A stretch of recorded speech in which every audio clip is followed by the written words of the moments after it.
Hi friends, welcome to Healthy Foods channel. அனைவருக்கும் advance happy Deepavali wishes. நம்ம சேனலில் தீபாவளியை முன்னிட்டு பார்க்க போகிற ஸ்வீட் ரெசிபி ஸ்ட்ராபெரி கேசரி. இது ஒரு நல்ல ரிச்சான கலர்ஃபுல்லான sweet dish. Artificial colour essence எதுவுமே இல்லாமல் ஒரிஜினல் ஸ்ட்ராபெரியை வச்சு நம்ம எப்படி செய்கிறதுங்கிறத இன்றைக்கி நம்ம பார்க்க போகிறோம். இது செய்ய தேவையான பொருட்கள்: ரவை 1 கப் கிட்டத்தட்ட 225 கிராம், சர்க்கரை 1½ கப் கிட்டத்தட்ட 350 கிராம், ஸ்ட்ராபெரி 300 கிராம், முந்திரி பருப்பு தேவையான அளவு, ஏலக்காய் பவுடர் அரை டீஸ்பூன், நெய் 3 டேபிள் ஸ்பூன், எண்ணெய் 50 ml. இப்போ நம்ம முதல்ல ஸ்ட்ராபெரி ஜாம் ரெடி பண்ண போகிறோம். நம்மக்கிட்ட இருக்கிற ஸ்ட்ராபெரியை ஓரளவுக்கு மீடியம் சைஸில் கட் பண்ணி வச்சுருக்கோம். இதை ஒரு பேனில் போட்டு நம்ம குக் பண்ண போகிறோம். கிட்டத்தட்ட ஒரு 15 நிமிஷம் வரைக்கும் நம்ம மீடியம் ஃப்ளேமில் வச்சு குக் பண்ண போகிறோம். இதோட தண்ணி எதுவுமே சேர்க்கக்கூடாது. நமக்கு ஸ்ட்ராபெரி கொஞ்சம் கொஞ்சமாக மெல்ட் ஆகி நமக்கு கிட்டத்தட்ட ஜாம் கன்சிஸ்டன்சிக்கு வரும். அதுக்கப்புறமா நம்மக்கிட்ட இருக்கிற 1½ கப் சுகரில் அரை கப் இதோட சேர்த்து மறுபடியும் ஒரு 10 நிமிஷம் மீடியம் ஃப்ளேமில் குக் பண்ண போகிறோம். இந்த மாதிரி நம்ம ஸ்ட்ராபெரி ஜாம் ப்ரிப்பேர் பண்ணி அதை நம்ம கேசரியோட சேர்த்து நம்ம மிக்ஸ் பண்ண போகிறோம். இந்த மாதிரி செஞ்சால் தான் நமக்கு ஒரிஜினல் ஸ்ட்ராபெரியோட அந்த ஃப்ளேவரும் கலரும் கிடைக்கும். இப்போ நமக்கு ஸ்ட்ராபெரி நல்லா மெல்ட் ஆகிடுச்சு. நம்மக்கிட்ட இருக்கிற 1½ கப் சுகரில் அரை கப் சுகரை இதோட சேர்த்துக்கலாம். நம்ம சுகர் சேர்த்ததுக்கு அப்புறமா மறுபடியும் ஒரு 10 நிமிஷம் மீடியம் ஃப்ளேமில் குக் பண்ண போகிறோம். நமக்கு அதுக்கப்புறமா ஸ்ட்ராபெரி ஜாம் கம்ப்ளீட்டாக ரெடி ஆகிடும். இந்த மாதிரி நம்ம ஸ்ட்ராபெரி ஜாம் செஞ்சு அதை கேசரியோட மிக்ஸ் பண்ணால் தான் நமக்கு நல்ல ஃப்ளேவர்ஃபுல்லாகவும் கலர்ஃபுல்லாகவும் இருக்கும். ஸ்ட்ராபெரியை மிக்சியில் ஜஸ்ட் ஜூஸ் மாதிரி செஞ்சு அதை கேசரியோட மிக்ஸ் பண்ணால் நமக்கு கலர் கிடைக்காது, ஃப்ளேவரும் கிடைக்காது. அதனால தான் இந்த மாதிரி செய்கிறோம். இப்போ நமக்கு ஸ்ட்ராபெரி ஜாம் கம்ப்ளீட்டாக ரெடி ஆகிடுச்சு. இப்போ நம்ம கேசரி செய்ய ஸ்டார்ட் பண்ணலாம். முதல்ல நாம் 1 டேபிள் ஸ்பூன் அளவுக்கு நெய்யை ஹீட் பண்ணிக்கலாம். அதில் நம்ம முந்திரி பருப்பை நம்ம ஃப்ரை பண்ணி அதை தனியாக எடுத்து வச்சுக்கலாம். அதுக்கப்புறமா நம்ம ரவையை சேர்த்து ஓரளவுக்கு நல்லா மொறுமொறுன்னு வர வரைக்கும் நம்ம வறுக்க போகிறோம். கிட்டத்தட்ட ஒரு 3-4 நிமிஷம் வறுத்தா நமக்கு ரவை நல்லா மொறுமொறுன்னு வந்துடும்.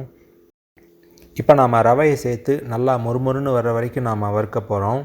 கிட்டத்தட்ட ஒரு 3-4 நிமிஷத்துலேயே நமக்கு ரவை நல்லா மொறுமொறுன்னு வந்துடும். கீழே அடி பிடிக்காமல் கிண்டிக்கிட்டே இருங்க. ரவையை நாம் நல்லா வறுத்ததுக்கப்புறமா நம்ம அதோட கொதிக்க வச்ச தண்ணியை சேர்க்க போகிறோம்.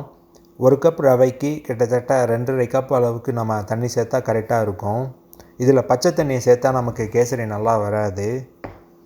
இப்போ நமக்கு ரவை ஓரளவுக்கு நல்லா மொறுமொறுன்னு வறுந்துடுச்சு. இப்போ நாம் 2½ கப் அளவுக்கு சூடான தண்ணியை சேர்த்து நாம் கிண்ட போகிறோம். தண்ணி ஊற்றுனதுக்கப்புறமா கிண்டிக்கிட்டே இருங்க. கீழே எதுவும் லம்ஸ் எதுவும் ஃபார்ம் ஆகாமல் அடி பிடிக்காமல் கிண்டிக்கிட்டே இருங்க. ஒரு 2-3 நிமிஷத்துலேயே நமக்கு ரவை நல்லா கெட்டியாகிடும். அதுக்கப்புறமா நம்மக்கிட்ட இருக்கிற சுகரை சேர்த்து நாம் கிண்டலாம். இப்போ நம்ம ரவையை நல்லா கிண்டியாச்சு.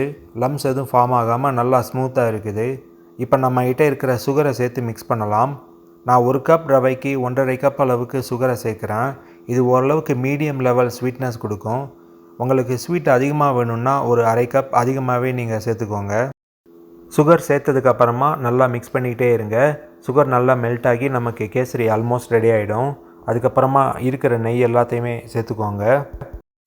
இப்போ நமக்கு சுகர் நல்லா மெல்ட் ஆகி கிட்டத்தட்ட கேசரி ரெடி ஆகிடுச்சு. மீதி இருக்கிற நெய் எல்லாத்தையும் சேர்த்துக்கலாம்.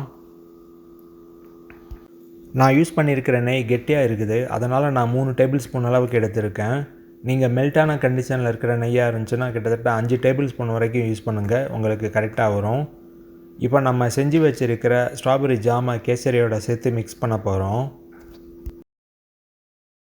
இப்போ நம்ம கலர்ஃபுல்லான ஸ்ட்ராபெரி ஜாமை கேசரியோட சேர்த்து நம்ம மிக்ஸ் பண்ண போகிறோம். ஜாம் நல்லா கேசரியோட மிக்ஸ் ஆகுற வரைக்கும் நீங்கள் கிண்டிக்கிட்டே இருங்க.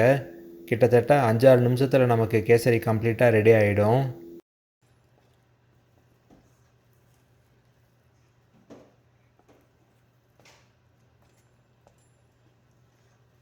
இப்போ நம்ம ஸ்ட்ராபெரி ஜாமை சேர்த்து நல்லா மிக்ஸ் பண்ணியாச்சு. ஒரு பிங்க் கலரான அழகான ஸ்ட்ராபெரி கேசரி ரெடி ஆகிடுச்சு. இப்போ நான் கடைசியாக 50 ml எண்ணெயை நான் சேர்த்து மிக்ஸ் பண்ணிக்கிறேன். அதனால் கேசரி நமக்கு நல்லா ஒட்டாமல் நல்ல ஒரு கன்சிஸ்டன்சியில் வரும். மேலே மிதக்கிற ஆயில் கேசரியோட சேர்த்து நல்லா மிக்ஸ் ஆகிற வரைக்கும் கிண்டிக்கிட்டே இருங்க. கடைசியாக ஏலக்காய் பவுடர், ஃப்ரை பண்ணி வச்சுருக்கிற முந்திரி பருப்பு 2ஐயும் சேர்த்துக்கோங்க. இந்த ஸ்ட்ராபெர்ரி கேசரியில் நான் முந்திரி பருப்பு மட்டும்தான் நான் சேர்க்குறேன். திராட்சை பழம் சேர்க்கலை.